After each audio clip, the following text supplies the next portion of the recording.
Привет, друзья! Это Кристина, и вы слушаете подкаст «Белград тебе рад». Сегодня мы поговорим на тему уличного искусства Белграда. И у нас в гостях художник, автор многочисленных муралов и граффити в сербской столице, руководитель студии Колосов Мурал Студио и эксперт стрит-арт Андрей Колосов.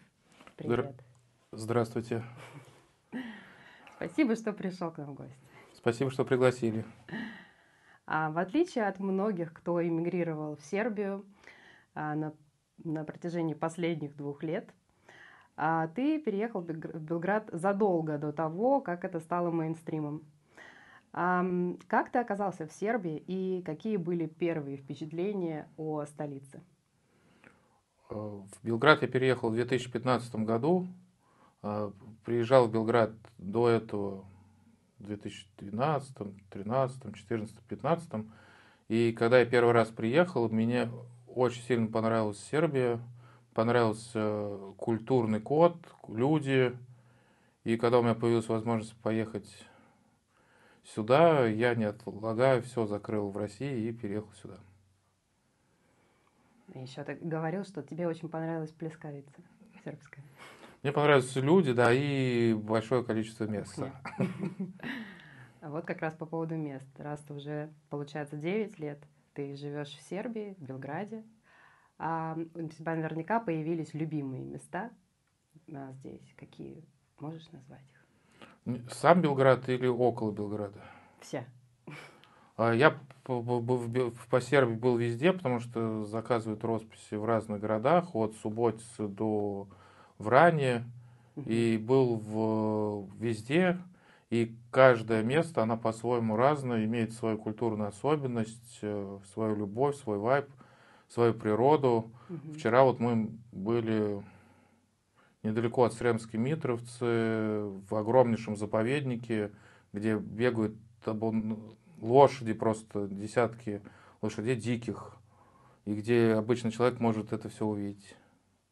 Я вот вчера открыл себе еще одно место. А рядом город Сремские Митровцы, там в центре города находится замок со времен Римской империи, который в таком заброшенном состоянии находится, что от замка в 2 метрах стоит дом жилой, многоэтажный. А это просто рядом фундамент. То есть вы можете увидеть, пока еще деньги туризма не пришли в этот город, не начали это быстро развивать, переделывать, вы можете увидеть первозданную... В нетронутом виде, да? Да. Здорово. А в Белграде непосредственно какие-то самые любимые, например, топ-3? В Белграде я знаю, что раньше это было открыто, сейчас это закрытое место. Это обсерватория, которая находится на Звездаре, на самой горе. Во время, когда он построили эту обсерваторию, Белград был далеко от этого места, и он занял награды в победители среди архитектуры. Из-за этого там очень красивые сами конструкции обсерваторные, очень симпатичные. Плюс здесь я люблю архитектуру, здесь складываются разные стили. Кого-то это может раздражать, но мне это нравится, когда рядом находятся дома из разного периода, совершенно с разным вложением денежных средств. И это потрясающе красиво. Ты видишь такое разнообразие свободы, личности в одном месте. Ну и самое главное, что здесь уличное искусство. Кто жил в Москве в начале 2000-х, тот помнит, что Москва в центре города, также маленькие дворы были похожи на сегодняшний Белград. Из-за этого я занимаюсь уличным искусством. Мне не хватало этого много, потому что это были улицы, они открывались по-разному. И сейчас весь город частично украшен. Здесь можно увидеть росписи начала 2000-х годов. А еще здесь есть даже сохранены росписи после Второй мировой войны. Например, на Еврейской улице есть надпись «Мин нет». Это наши солдаты проходили, и вот на тех зданиях, где не было мин, 2 таких надписи сохранены по сей день. Их никто не закрасил. Ну, рука не поднимется такое закрасить наверняка. Ну, это уважение к искусству. Это исторический арт-объект. Кто как, есть, может, задание бы дали, может, кто-то закрасил, но здесь нет. Это хорошо, что действительно тут сохраняют. И вообще в Белграде отношения горожан и администрации, а, по моему ощущению, благосклонно они относятся вообще к искусству уличному здесь, в Белграде. Правда ли это? Ну, смотрю, к какому. Здесь есть разные движения, фанатские, спортивные, которых, например, закрашивают. Сейчас Белград, например, Горний Дорчил, Верхний Дорчил, Мгм. сейчас активно закрашивают произведения, созданные, посвященные фанатам партизана. Вот, пока, вот в это последние 2 месяца их прям активно закрашивают эти портреты черной краской. Наверное, фанаты «Цервеной звезды». Этого я не знаю. Изначально была идея с этими портретами, что фанат это не только драться, и они брали узнаваемые личности и изображали их в городе, показывая, что этот человек болеет за эту команду, но Мгм. он не ходит драться, он знаменитый там художник, актер, Да. и он просто это болеет, потому что ему нравится. Поддерживают свою команду любимую. Да, и плюс также какие-то политические надписи, за это ловит полиция, Мгм. наказывает, может получить штраф. Мгм. То есть есть различия по, по посылу высказываний, да? Если это все-таки какая-то политическая история, то можно на штраф напороться. Да-да-да, может. Мгм. А откуда вообще в Белграде такая большая любовь к портретной живописи на стенах? Вот, например, у тебя также есть работа, где ты фасады общежития украшал знаменитым теннисистом Новаком Джоковичем и баскетболистом. Никола Йокич. Да. Это совместный проект с администрацией общежитий Белграда. И в этом дворике напротив огромное количество молодежи собирается, ну, отдыхают, веселятся. И эти два героя, которых изображены, э, личности, которые Популярные, известные, любит да. вся Сербия, они изображены, потому что эти люди с утра до вечера трудятся ради того, чтобы достичь того успеха, который они имеют. И для многих, может быть, студентов, которые в данный момент могут пойти потренироваться или еще чем-то позаниматься, такой намек на то, что они смогли, и ты сможешь.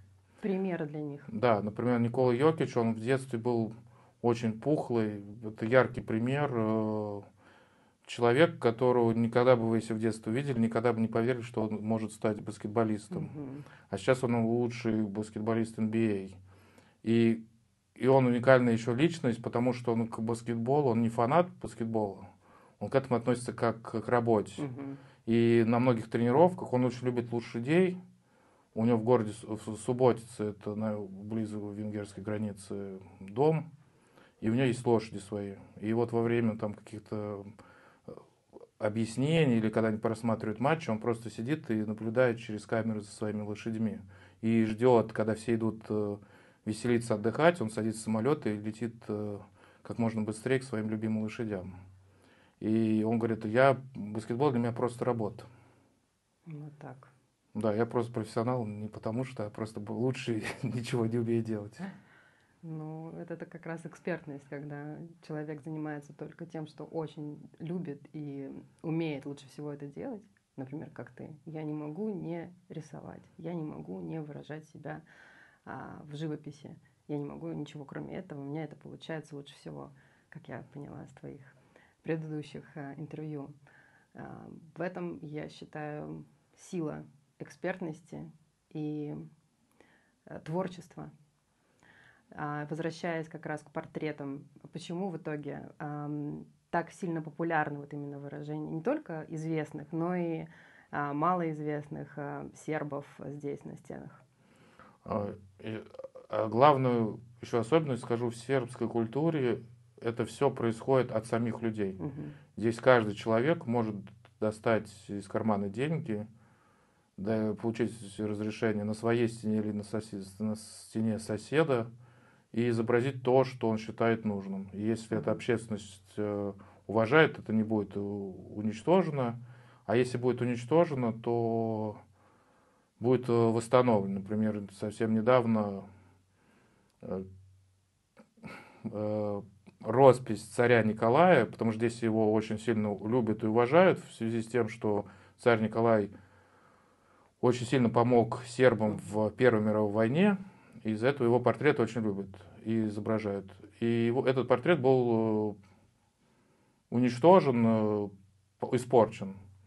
Я участвовал в реставрации, но в реставрацию заказывали просто разные люди, так как звали мне и говорили, я оплачу защиту этого росписи. Я готов заплатить за краску, я готов то сделать. И коллективный труд получился такой. При этом это люди вообще друг друга не знающие. Угу.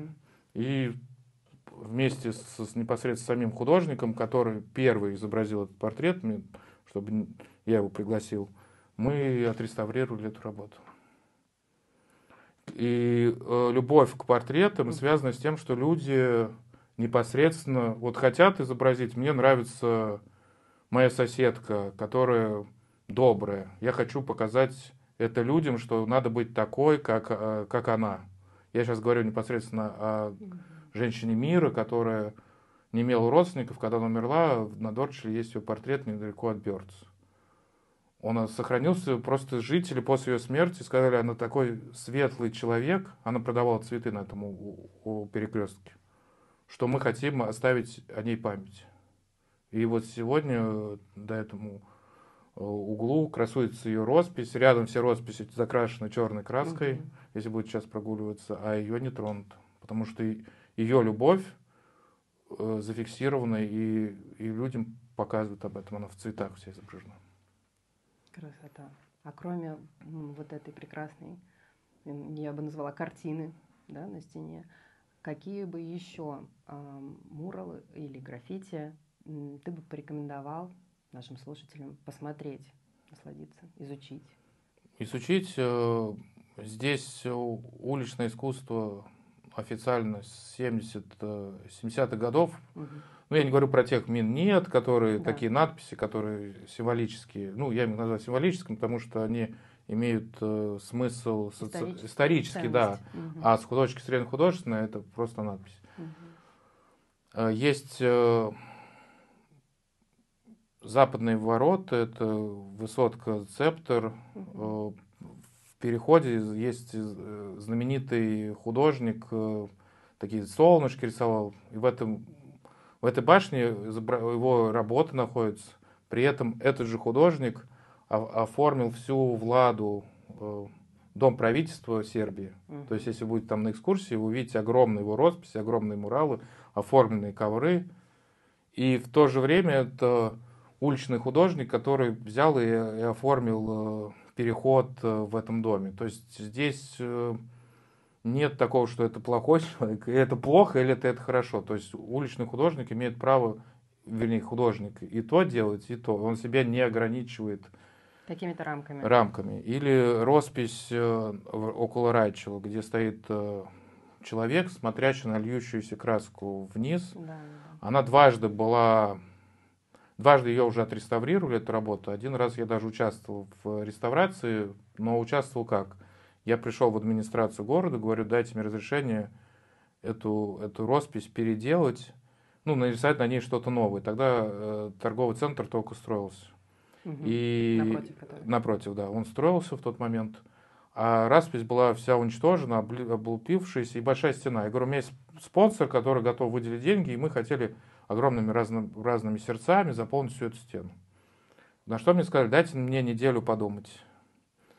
И через неделю я узнаю, что просто какой-то он сидел, пил с кем-то кофе, и кто-то из его друзей сказал, я достал деньги из кармана, сказал, я хочу, чтобы это осталось, сохранилось.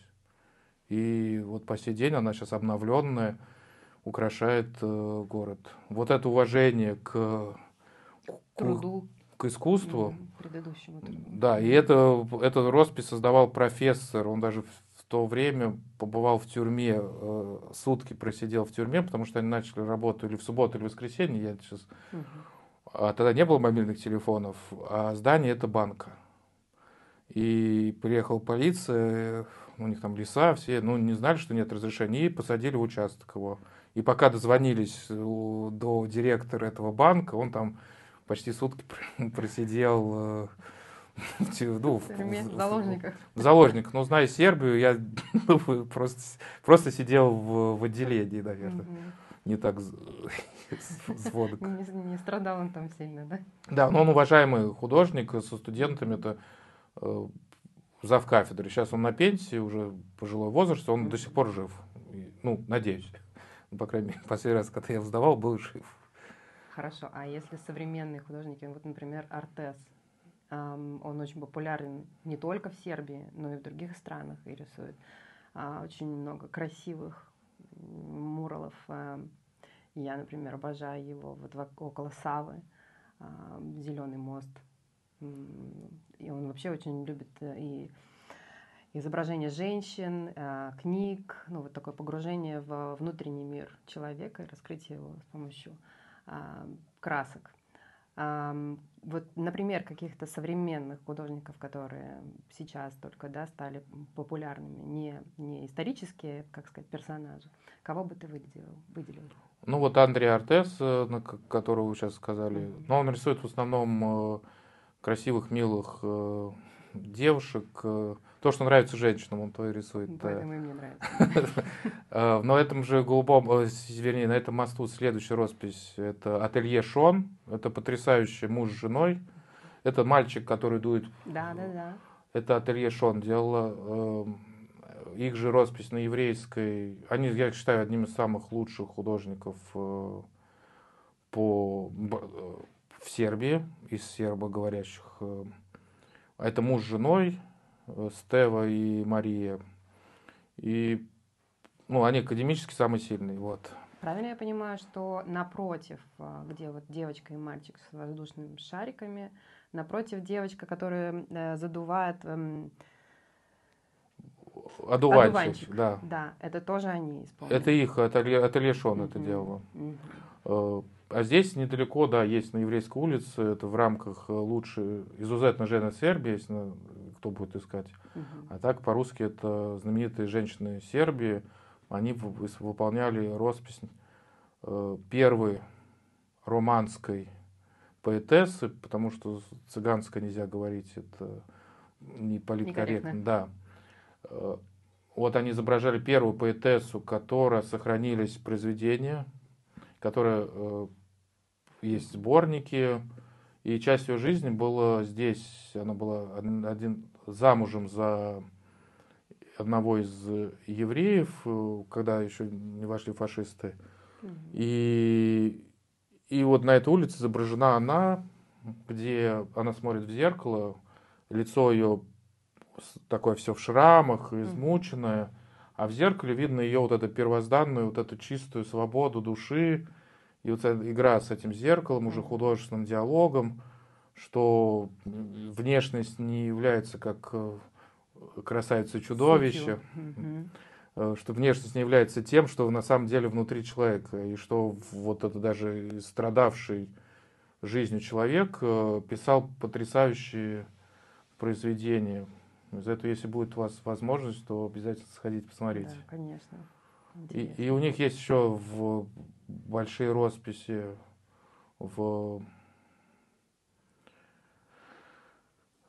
связанные с руками на той стороне, около Земуна. Ну, у них много росписей. У них просто двое детей. И они тоже творят?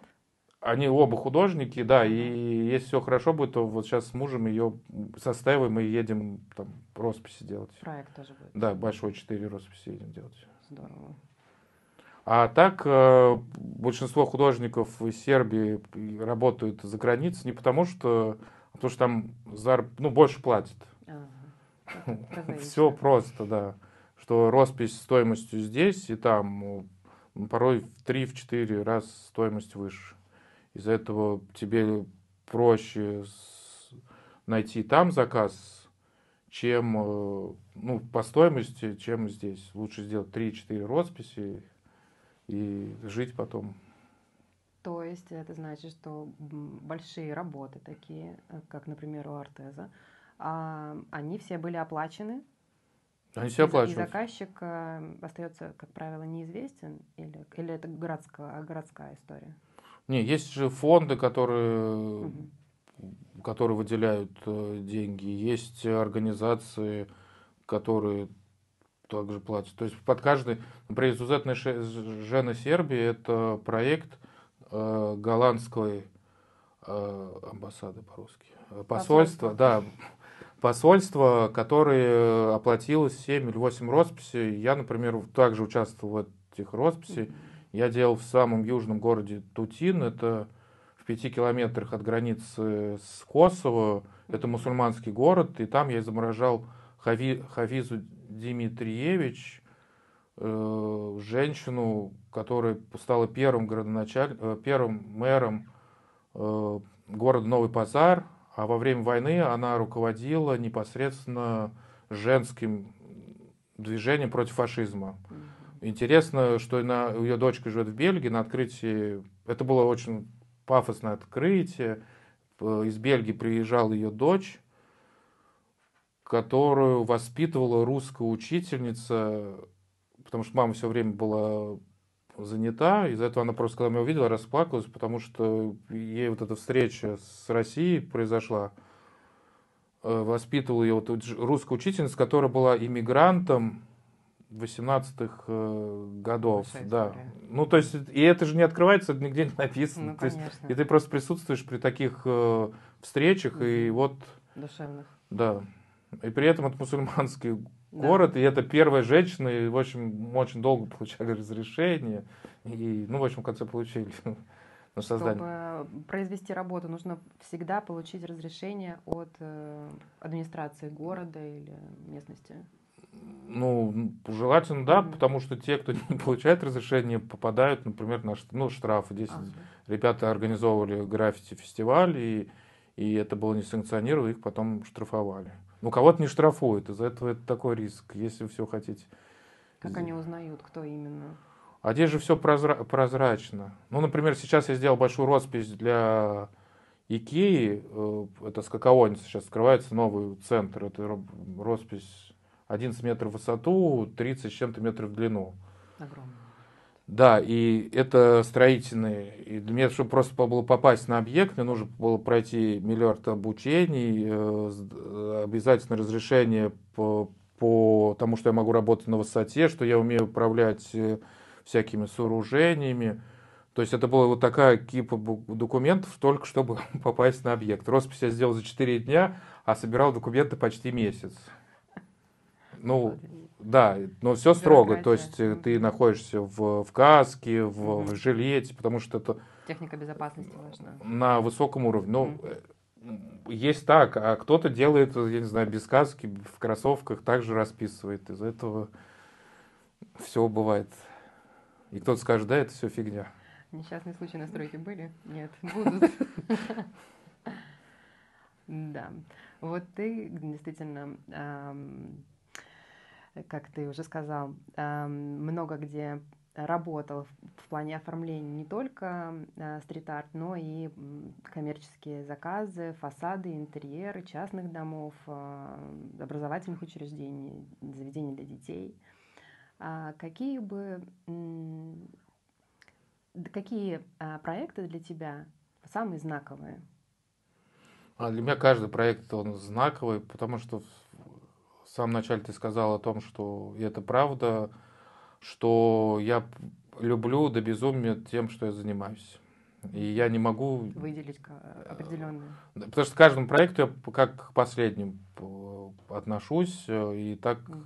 может быть, это выглядит легкой рукой или очень быстро, но вот этот подход, который ты вкладываешь, или какую цель внутри, ты каждый раз ставишь новую задачу, которая в долгосрочном периоде зрителю она открывается. Например, тот, кто меня знает мало, он может там посмеяться, ой, да, это ерундой человек Мгм. занимается. А тот, кто уже знает там протяжение там, Историю, да. историю долгого пути, что и вот так человек может изображать и так, а в этот момент у него такая серия работы, и он в это вкладывает другой смысл, то совершенно как художник открываюсь перед зрителем по-другому. Вот это моя цель научиться жить во времени не сегодняшнем, а вот который чуть больше моего отрезка жизни. Это научиться так жить с искусством. Давай тогда проясним нашим слушателям, что у тебя твою историю с начала академической живописи, образования в Белградском университете Богословского факультета.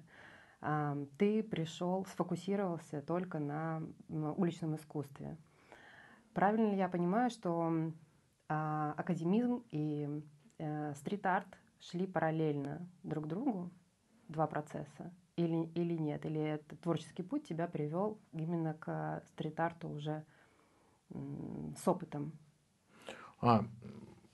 Я начал в конце 90-х рисовать еще в Москве, и у меня была задача с тем небольшим окружением, которое около меня было, раскрасить серые улицы. То есть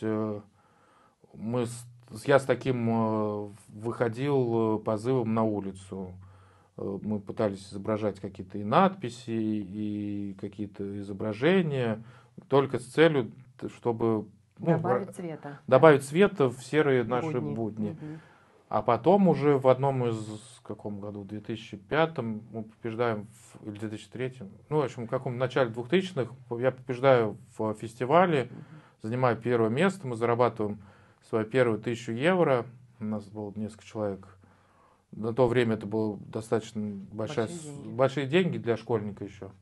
И потом я получаю маленькую мастерскую, в 2 раза меньше помещения, чем мы вот с вами сидим, только с огромными потолками. И я понимаю, что искусство тем, которым я занимаюсь, оно намного интереснее, организовывается несколько выставок, и все. И то уже углубляюсь полностью в искусство с фанатизмом полностью. То есть это я просто начинаю жить в этой мастерской, творить, когда родители не могут понять, что происходит с человеком. При этом я не употребляю наркотики, и алкоголь, я ухожу в укрепляющую человека это в религию, в христианство я ушел. И у меня между рисованием и хождением в храм у меня вот такая жизнь становится. И все. И после этого мастерская разрастается до студии, клуб молодых художников, где была цель объединить художников и уличных художников, райтеров и уличных мастеров, и показать, что можно работать на холстах, что это может открыться мир по-другому. И в моих заслугах, я так себе всегда звоночек ставлю, вернее, как бы хвалюсь этим внутри себя, тем, что многие сегодняшние в России художники, которые знамениты, они первые холсты нарисовали у меня в студии. Да. Нравится им это или нет, но в общем... Но это правда. Да, это так.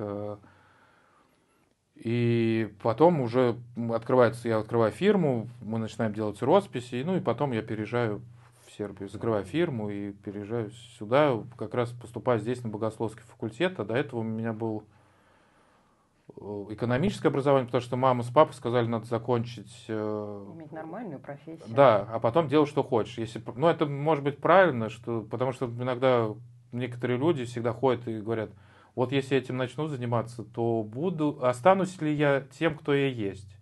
У художников бывает, что я начну учиться, и я потеряю себя. Свой стиль, свое настоящее. Или в жизни человек, я устроюсь, не знаю, поработаю, я протру пол, и я сразу не стану с какого-то уровня, спущусь вниз. Есть у большинства людей такого. Да, или, например, директор ресторана работает официантом. В плане того, что у многих, к сожалению, такие стереотипы есть. И они должны ломаться, потому что художник, который правильно, я учился, все, получил свою 5 за этот диплом специалиста, 5 лет учились, так принес, сказал спасибо, я дальше иду, чем хочу заниматься. Дальше я учился культурологии в Государственной академии славянской культуры, писал диссертацию «Граффити в культуре современной России». Закончил эту аспирантуру. Дальше учился фрески и иконописи в Православно-Тихоновском государственном университете. И все, а потом в богословском факультете. Вот. Ну, вот И параллельно шла параллельно уличное шла. искусство. Мгм. Да, оно могло быть и разным. Я в какое-то время занимался и уличным вандализмом, рисовал на электричках, это тоже был часть пути. Но оно, например, мне дает возможность по-разному смотреть на свое творчество, оставлять искусство как, ну, просто оставлять, не бояться того, что оно может быть закрашено. Мгм. Не переживать перед этим, не уметь переделывать, потому что иногда ты выйдет, может твой рисунок, который ты там потратил целую ночь, не появиться наружу, ты его можешь не увидеть. Вот. Потому что он будет закрашен. Или закрашен, или специально они Скотчем. другой стороной вывезут на станцию, Ага. вот, и он будет, да, уничтожен. И это открывает тебе новые границы. Я работаю очень быстро. То есть я всегда ставлю, ты работаешь, чтобы не допустить ошибок. Ну, то есть это внутрь такие устои стоят, и на базе других художников я вижу преимущество свое только благодаря тому, что я занимался, имею опыт именно того искусства. Хорошо, а если возвращаясь к нам, обычным зрителям, наблюдателям, когда мы переехали в Сербию, многие нам говорили, что Белград полон рисунков на стенах. Не все относятся благосклонно к разным изображениям и надписям. В связи с этим такой вопрос. Где грань между искусством уличным и вандализмом? Где она проходит? Какие-то есть правила у граффити-сообщества, которые незыблемы? Когда мы говорим про граффити-сообщество и про сообщество искусства, они разные. То есть граффити-сообщество — это сообщество, которое создает только граффити. Что такое граффити? Граффити — это «я хочу нарисовать здесь». Это художник говорит, и он не спрашивает разрешения. У него есть какие-то внутренние моральные устои, которые могут быть близки к этому сообществу, в котором находится, или нет. Из этого часто, например, из других стран приезжают художники, и, например, они рисуют где-то, где внутри этого культуры сообщества нельзя рисовать, а и у него можно. Ну, например, в его голове можно? Или... Ну, в зависимости от его головы, да. Например, если вы будете гулять по Белграду, вы не увидите ни одного грузовика разрисованного. Если вы придете в Москве, вы будете увидеть 1000 разрисованных грузовиков. Потому что здесь грузовик — это частная собственность, это организация, и он не посмеет на нем нарисовать, потому что нарисует на своем собрате. Это как нарисовать на другой легковой машине. Ну, вот как элементарные вот маленькие культурные коды, которые у разных художников. Потом, сейчас я возвращаюсь к граффити, это «я хочу здесь изобразить». Я не спрашиваю никого разрешения. Если мы говорим про тело, человек подошел, на вашем теле нарисовал татуировку. Не спрашиваю вас. Когда мы говорим про художников, как уличных, они бывает, то может сделать, создать тоже мозаику или еще что-то, тоже не спрашивая никого. Или если его зовут, и он рисует в этом же стиле, но он рисует заказ. Это уже заказ. Да, коммерческий. Он может за это не получить деньги, или просто получить разрешение на нарисовать, или получить за это деньги. Это уже становится просто уличным искусством, и границы, если вы не знаете подтекста, ее нет. Только если вы знаете, что вот так происходит. Хорошо. А большое количество разных надписей, любое искусство в современном мире, потому что мы сейчас имеем огромный пласт искусства, начиная от актуального, классического, уличного, нужно относиться только так. И это будет намного проще. Нравится мне или не нравится? Если мне нравится, я начинаю продолжать диалог, может быть, даже коллекционировать начну. Если мне это не нравится, я не говорю, что это плохо или нехорошо. Без оценочных суждений. Да? Я просто прохожу мимо, потому что кому-то это может нравиться. Потому что есть разрисованная стена разными надписями, которые могут сейчас люди слушать и говорить, это так некрасиво. Есть люди, которые коллекционируют такое искусство, и за это платят огромные деньги. Он в себе в квартиру приглашает художника, который ему создает вот именно такое произведение на стене, как на улице. Потому что ему этого не хватает, этой энергии, этого драйва, потому что он живет в другом мире. внутреннем. А кого-то это может раздражать. Из-за этого наше единственное суждение может быть нравится, не нравится, и прохожу мимо. А если это твоя собственность, ее портит, ну, защищай в плане того, что ты защищаю, и никто не будет портить. Потому что если ты покажешь о том, что ты закрашиваешь постоянно, не будет никто перекрашивать. Из-за этого здесь часто заказывают росписи. Например, было там много-много граффити, и вдруг человек говорит, я хочу здесь нарисовать цветы. И ты ему говоришь, а вот давайте мы еще вот эти стены просто покрасим в белый цвет, потому что тогда будет лучше видно композиция. Он говорит, ну, на эти стены я, короче, не готов выделить денежные средства, ну, вернее, оплатить вам работу, потому что я боюсь, что будет это опять зарисовано. Я говорю, нет, не будет зарисовано, потому что есть кодекс художников, это все видно как одна конструкция. Вот я говорю про кодекс души Белграда, уличных. Я не говорю про тех художников, которые вдруг недавно сейчас приехали, на 2 дня напились, пьяные, и везде ходят, все разрисовывают. Это отдельно. Ну, люди, которые на быстроту пришли и все уничтожают. И вот есть роспись, например, цветов недалеко от Вуковс-помника. До сих пор эта стена, сколько уже, 6 лет, она до сих пор белая, никто на ней не нарисовал ни рисунка, там находятся цветы нарисованы. Уже заведение арендодателя поменялось, то есть раньше там был цветочный магазин, сейчас там фастфуд, и никто рука не поднимется. Не поднялась до сих пор. А место, если вы посмотрите, оно там трафик 1000 людей в час проходит, может быть, больше. Ну, для города Белград это прям такое место. Большая сумма. Да. Многие здесь, в Белграде, отмечают твою работу для офиса Яндекса. Что для тебя этот проект? И как ты думаешь, что именно сотрудникам и просто зрителям так сильно нравится, что цепляет в этой работе? Для меня вообще это очень интересный проект в плане того, что большое количество художников, был конкурс, и было большое разных, всех самых они пригласили, и мы делали эскизы, и их показывали. И при этом я еще звоню как раз разным своим друзьям, говорю, участвуйте, там конкурс, вот. Чтобы была больше конкуренция, да? Ну, а для меня, на мой взгляд, что если ты умеешь, то что? Почему нет? Тебя выберут, либо здесь вот как раз такими вещами ты сам себя и убедил, потому что я звоню, говорю, вот туда подавайте, вот такие вот фестивали, конкурсной основе, да, там с коммерческими предложениями, и мне просто потом говорят, вот вы будете изображать. И вот мы сначала с нескольких некоторых объектов, и в конце вот было создано оформление всех 4 этажей вот первого офиса.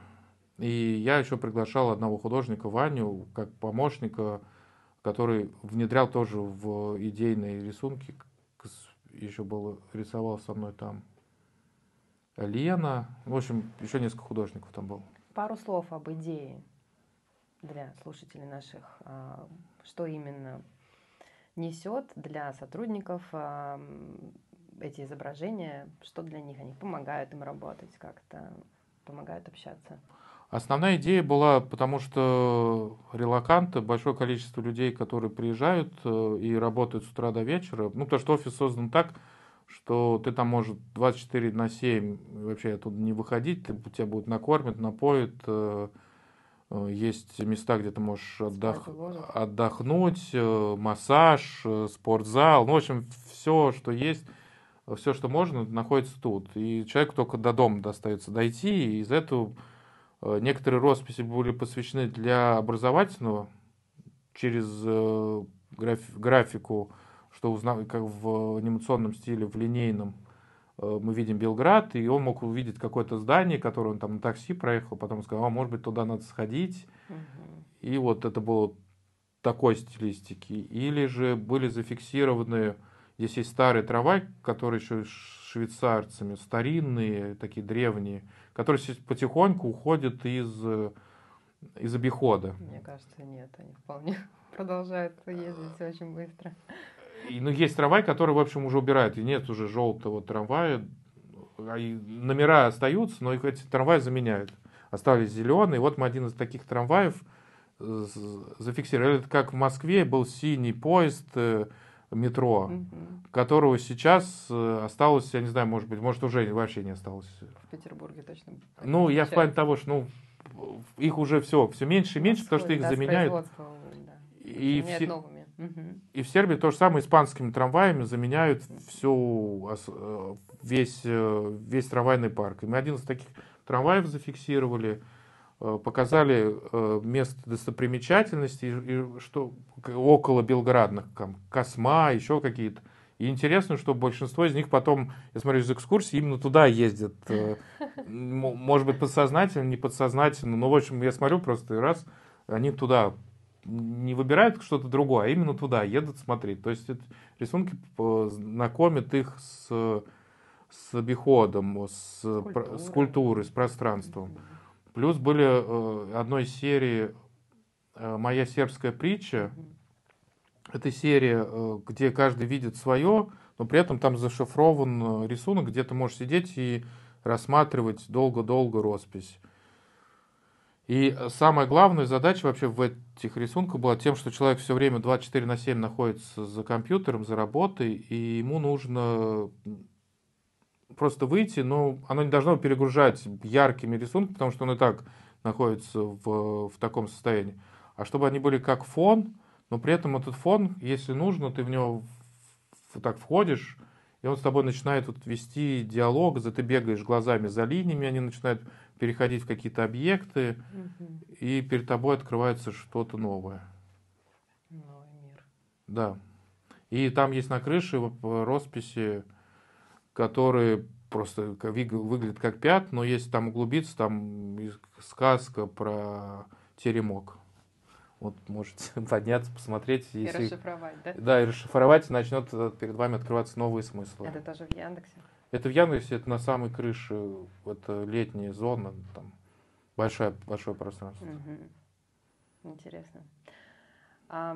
Возвращаясь к теме рисунков на теле, расскажи о своем проекте. Проект есть орнамент, Орнамент не преступление. орнамент не преступления. В нем куратором является Юрий Орлов, множество фотографов, моделей, а идея того, что просто размышлять о том, является ли орнамент это украшение, и любое граффити, когда оно переходит в каллиграфию, в такой формат на городской среде, то это можно назвать орнаментом, потому что если мы убираем все подсмыслы этих надписей, мы видим просто линии бесконечные, какой-то некий ритм, и это можно назвать орнаментом, и этот орнамент мы точно так же наносим на тело человека, женщины, по крайней мере, только пока были, внедряем в эту среду с граффити и даем зрителю вообще поразмышлять, красиво это или некрасиво, является это преступлением, как раскрашенное тело или нет. И вот об этом весь диалог, это основная идея. Даже взаимодействие, получается, человека со средой городской. Потому что эти девушки, они стоят на фоне граффити, вот вплетены вот в эти тоже рисунки и на теле, и со спины у них. Они как-то вот в композиции находятся вместе. Да, но это совместная работа, коллаборация с разными фотографами, потому что есть еще в этой серии обнаженной натуры, где она не студийные работы, где полностью обнаженный человек, покрыт орнаментом, и его тело превращается как в некую форму, да, холста, где усиливается его форма или не усиливается, это дается возможность зрителю самому решить, красиво это или нет, является это преступлением или нет. То есть это, потому что многие, ну, есть такой термин, когда они видят какое-то искусство и говорят, это преступление, типа так нельзя делать. Слишком красиво. Или слишком плохо. Ну, то есть мы даем возможность самому зрителю вот поучаствовать в этом диалоге, да. А какая была реакция общественности? Была первая выставка-презентация, она была в культурном центре Дорчел, и она побила по посещаемости рекорд, не знаю, в 3, что ли, раза до этого никто и до сегодняшнего дня никто выше не смог собрать Моя коллектив. сербская история, она же тоже была в Нет, моя сербская история была в культурном центре Град. Это в другом месте, это большой зал, а там история. Она открыла первый мурал, был создан внутри этого зала. Сколько было? 3,5 метра на 50 стена, которая в течение выставки создалась и точно так же была закрашена. Именно вот как диалог. Вот как мы с вами сейчас пройдет диалог, который вот сейчас он поднялся, и потом нажмется стоп, и все. И вот об этом как раз размышление о мимолетности искусства. Вот я тогда там так говорил. И здесь то же самое, продолжение вот этого диалога из линий, потому что за этими образами, которые черно-белыми, ну, сейчас добавляются цветные, врезки, стоит вот этот диалог, который каждый может увидеть, что захочет. И ты вроде защищен, в плане того, что кому не нужно, он просто увидит красивый орнамент или просто линии, которые не привлекают своим вниманием. А кто захочет вести диалог, тот углубляется, видит, открывается там бывает, люди дарят друг другу цветы.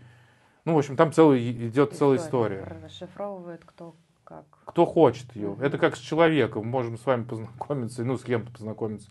И можем сказать: привет, как дела? А можем войти в этот диалог. Он, там, не знаю, муж с женой, они там открываются у них там десятилетием, кого-то меньше, кого-то больше, кого-то 20-летием, может, всю жизнь. И вообще ты вот как раз открываешь все больше, больше, больше этот мир. И об этом я как раз и говорю, о бесконечности познания. Здесь есть недалеко тоже дом, можно всегда увидеть эту картину, это Good People Hostel, там двухэтажный дом исторический, который полностью расписан, внешний фасад с улицы, вот одной из этих «Моя сербская история». Кто-то скажет, что это Кейт Харрингтон, американский художник, который сейчас популярный. Кто-то скажет, что это мистер Дудл. Ну, кто что видел в интернете. Сейчас, например, появился Ло Рек, художник французский, который сейчас набирает огромный оборот. Да. И все они работают в линейном рисунке. И каждый по-своему, в том числе и я, по-своему просто в этих техниках показываем свой мир. То есть это не говорят, ну, кто-то скажет, кто-то у кого-то. Это как иконы писать и говорит, что вот все украли икону у Луки, там апостол Луки. Просто есть канон черно-белый вот в этих линиях, и все в этом каноне работают. Но они имеют свой внутренний мир, свой отдельный смысл и свою работу. Получается, что история сербская продолжает свое существование на мотивах, по мотивам, да, этой истории. Также находятся новые объекты для изображения. Будет ли дальнейшее повторение или интерпретация на других объектах? Ну вот последняя роспись в Икее, которая скаководница, это вот один из росписей, это Белград, изображенный на вот огромной стене в линейном рисунке. И часть, например, какие-то фрагменты можно увидеть и в Яндексе, можно какие-то увидеть и в детском центре Clever People, и в Артисте кафе. То есть тот, кто, ну, то есть эти элементы, они живут, внедряются, это как большая такая история бесконечная. Также они есть листы графики, которые можно собрать себе в коллекцию или не собирать, которые просто говорят вот об этом городе, об этой истории. А можно ли сказать, что твой интерес личный вот именно в этой плоскости сейчас лежит, а другие изображения не так сильно трогают душу? Ну, например, есть заказ, роспись фасада частного дома, не знаю, например, тот же портрет или еще что-то. Я работаю сериями. У меня есть 4 основных серии, в которых я работаю, и время от времени возвращаюсь к этим работам. Есть серия Carpe Diem, это в стиле вязь, надписи, которая перед отъездом в Белград, в Московском музее современного искусства, у меня была персональная выставка, она называлась Carpe Diem на Гогольском бульваре. именно вот этих работ, которые, сколько сейчас времени, там много прошло, и в этом году, 2024, 2 работы попадают в коллекцию Республики Сербия в Дом правительства. Ну, то есть серия Удивительно, да? начинается В Москве. в Москве. И вот так же я от времени... То есть сейчас мне интересно этим заниматься, потом, может, придет момент, я буду другим заниматься. Есть вещи, которые я просто умею хорошо делать, там, портрет, еще что-то. И точно так же я их просто рисую. Но если зритель, ты же работаешь в заказе с человеком, ты становишься его руками, помогаешь ему соединиться с тем, что он не может выполнить. Если вы находите диалог, и он понимает, что... Или он тебе дает наоборот, мне интересно твое видение, твое присутствие, тебя как человека, ну, и ты можешь этот портрет там, модернизировать или изменить. Но в каждом этой работе ты всегда ставишь задачу. Может быть, она не видная. Может, ты в этот раз, например, в этом портрете я люблю, так как имею образование в фреске, мне нравится акварельная живопись, а акриловыми красками, кто умеет работать с фасадами, он поймет, что это очень трудно и невозможно. И в портретах я использую жидкие лессировки акриловыми красками. И очень нужно чувствовать краску, потому что ты очень сложная, жидкая, да. И ты, например, ставишь задачу, вот сегодня я хочу портрет сделать с 7 лессировками. Но об этом никто не знает, кроме меня, может, и моего помощника, который в данный момент, я скажу, стоп. Ну, все, и ты просто ставишь задачу и для себя открываешь новый этот мир. Но об этом, ну, никто не знает. Не знает. Ну, может, даже тот, который будет разбирать твой рисунок, он там скажет, да, тут, может, там 2 лессировки, он лессировку сделал. Или ты, например, ставишься в этом портрете я сделал там за 1 лессировку, а в этом портрете я поиспользую акриловую краску и нитро-спреи для того, чтобы попробовать новый подход, как это будет взаимодействовать. И все, и ты открываешь для себя вот этот новый технический мир, как обучающий, или открываешь новые задачи. При этом это всегда будет хорошо, в плане того, что ты умеешь делать. И ты же не выходишь за границы нехорошо. Но для этого, по этой причине, каждая работа является вот такой ценностью всегда. Ну, для меня. Вот. Вот как раз про стереотипы хорошо и нехорошо. То есть работа выполнена, ну, например, на твой взгляд, ты наблюдаешь и видишь, что, ну, подкачал тут художник. Нехорошо. Вот как ты определяешь, где вот эти границы? Или это индивидуальная история? Есть же... Нет, можно по каким-то качествам определять работу. Есть через колорит. Ну, например, но это для себя делаешь. Композиция. Но это сейчас такой огромный мир, что нельзя сказать, что это хорошо или плохо, потому что ты должен сравнивать с какой-то определенной школе и определенному стилю. Например, вот я про линейные рисунки сразу назвал 4 художников, которые работают в этом стиле. В этом стиле. И вы можете, может, еще больше их работ, но все работы можете сравнивать только по этому стилю. Если вы возьмете одного из этих художников как вершину этой горы, и тогда все сравниваете именно к этому художнику. А по другим... Как мерило, да? Как мерило. А есть мерило композиции. Ну, здесь, например, в линейном рисунке только композиция. И все, вы смотрите, красиво это вписано в картинку, в пространство или нет. Если некрасиво, то как бы плохо. Красиво это по цвету, он сочетает зеленый с красным, с розовым или нет. Ну, я вот это базовые какие-то вещи. Не, это... Нет.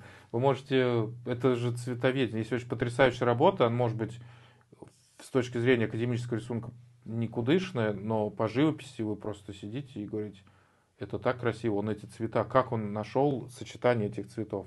Вот, например, в Урыш Предич в Народном музее Белграда я считаю одним из лучших художников, потому что он... Я не говорю сейчас про наших соотечественников, потому что они потрясающие. Я про сербских художников говорю. Ну, брать только сербскую школу. И вот у него есть вот этот уровень, когда он начинает вот этот розовый сочетать с зеленым и с синим.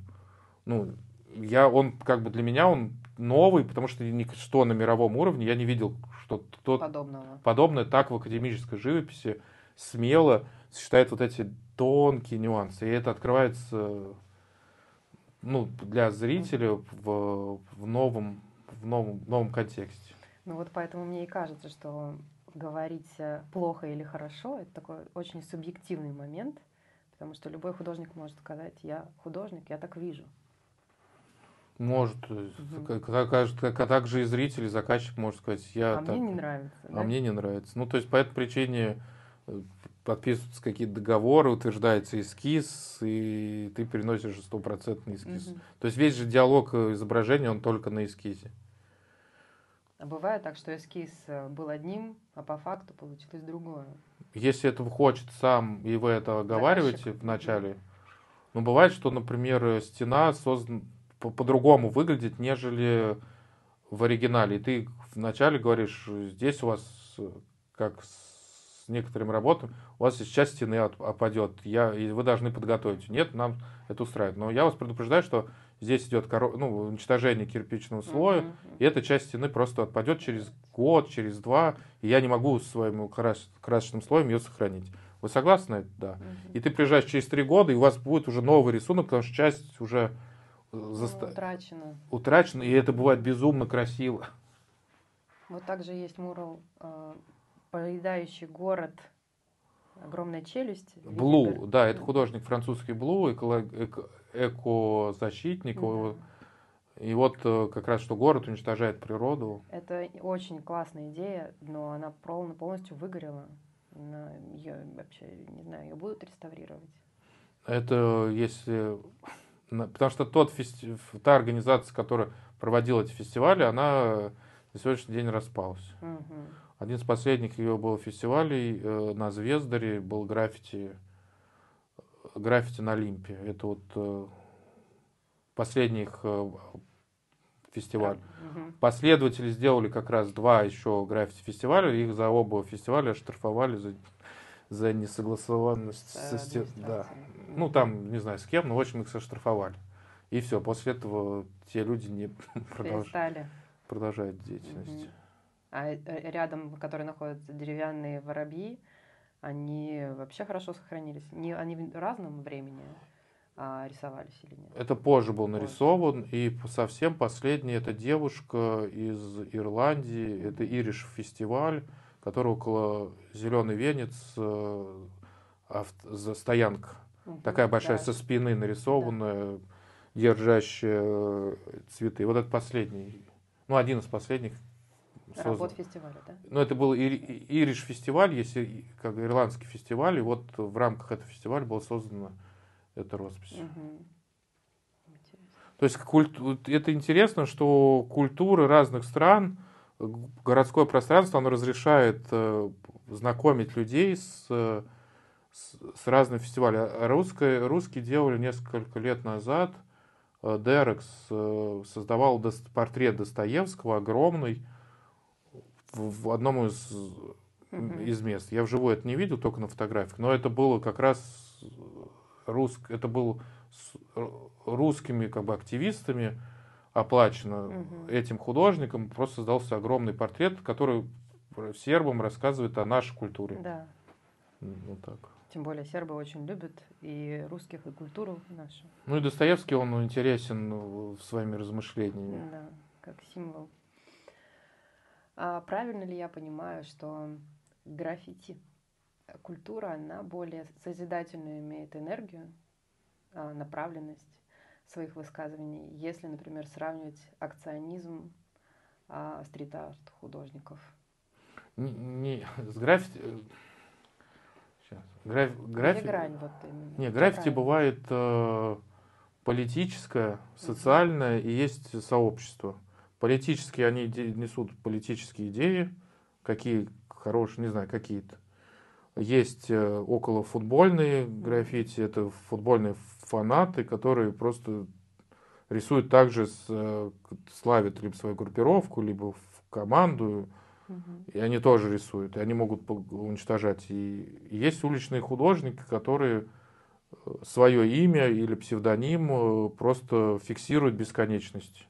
А дальше уже мы просто берем уличных художников, которые не хотят только или имеют художественное образование, переросли только изображать свое имя везде, а начинают изображать уже более высокого уровня. Ну, то есть внутри у него этот потенциал увеличивается, и он это делает.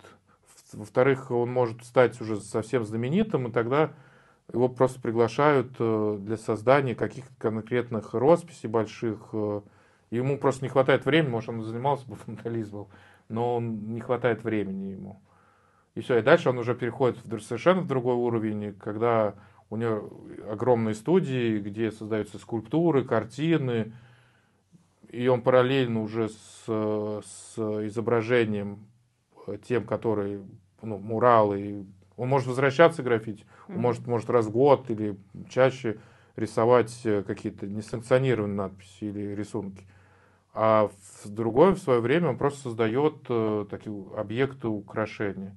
Из-за этого в этом мире, ну, все становится вот, ну, такой стертой границ.